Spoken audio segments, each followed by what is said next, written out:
Faut-il, dans le premier âge de la vie de l'enfant, à savoir l'âge du tout bébé, de 0 à disons 1 an et demi, 2 ans, faut-il exercer de l'autorité? Pourquoi je pose la question comme cela? Bien, j'aurais peut-être posé la question différemment si j'avais vécu au 19e siècle et j'aurais dit, faut-il donner de la tendresse? Parce qu'à l'époque, il y avait des familles où on fortifiait déjà les petits-enfants en oubliant qu'ils avaient besoin de tendresse. À notre époque, ce n'est plus un problème. On sait qu'ils ont besoin de tendresse et on sait même que si on ne leur donne pas du tout de tendresse, ils peuvent aller jusqu'à mourir, faire de la dépression.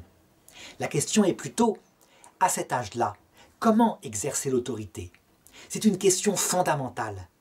Et les parents qui oublient que tout se joue, enfin pas tout, mais 80% se joue dans ce premier âge, comme le fondement qui va établir chez lui une vie sensible, une vie psychologique équilibrée, après, eh bien, ils sont obligés d'être confrontés à Super Nanny, c'est-à-dire une nounou qui va rattraper les dégâts. Ils n'arrivent plus à poser l'autorité et à élever leurs enfants correctement.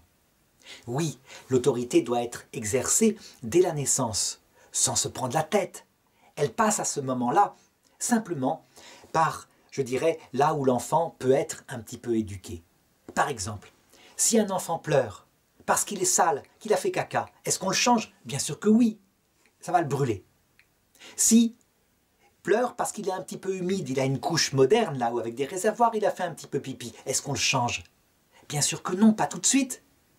L'enfant, si on le change dès qu'il est un peu humide, va réclamer d'être changé dès qu'il est un peu humide. Et ces couches valent une fortune, elles sont faites pour durer un peu plus longtemps. L'enfant prend ce qu'on lui donne, donc on peut déjà là exercer son autorité en disant non, je te changerai quand j'estimerai que la couche commencera à être trop. Est-ce qu'on le prend dans les bras dès qu'il pleure pour être dans les bras, qu'il est dans son lit?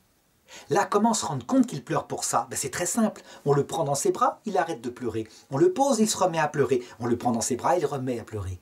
Dans ces cas-là, c'est sur ces choses-là qu'on va pouvoir exercer son autorité. En disant, parce que tu pleures, pour être dans les bras, je ne te prends pas. Mais dès que tu auras fini de pleurer, on le prend dans ses bras et on le comble de la tendresse dont il a besoin. Là, on peut lui en donner. On doit lui en donner de cette tendresse-là. Mais on exerce l'autorité en ne le faisant que lorsque soi-même, qui est l'autorité, le décidons. Qu'est-ce qui va se passer dans le petit enfant? Alors qu'il est tout petit, qu'il ne peut pas comprendre. Sa psychologie va comprendre que l'autorité est en dehors de lui, en dehors de ses désirs. Et donc va se mettre en place comme c'est nécessaire.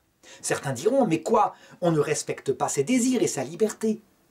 Si on doute de la nécessité de poser le fait qu'on est je dirais l'autorité de la famille, qu'on regarde ce que font les animaux qui, eux, n'ont pas besoin d'apprendre, mais qui le font par leur instinct. Ils savent très bien, les animaux proches de nous, qu'il faut au petit bébé des repères dès sa naissance, sans quoi, après, il sera impossible de l'éduquer. Évidemment, tout ça doit se faire sans angoisse, un peu comme les mamas africaines, ça veut dire avec plein de joie. Et si on fait quelques erreurs parfois, c'est pas grave, ça se rattrape à cet âge-là tout à fait facilement. Le rôle du papa est alors ici important, parce que c'est lui qui va quelquefois devoir attacher sa femme, entre guillemets, je dis ça en plaisantant, lorsque l'enfant pleure, et qu'il est dans son lit et qu'elle n'a que le cœur en douleur pour aller le chercher, le prendre dans ses bras, tellement ça lui arrache le cœur. Non, dit-il, pas maintenant, tu ne vas pas le chercher, c'est maintenant que nous posons l'autorité, et du coup tu auras un bébé adorable. Et tu lui donneras plein de tendresse, un petit peu plus tard.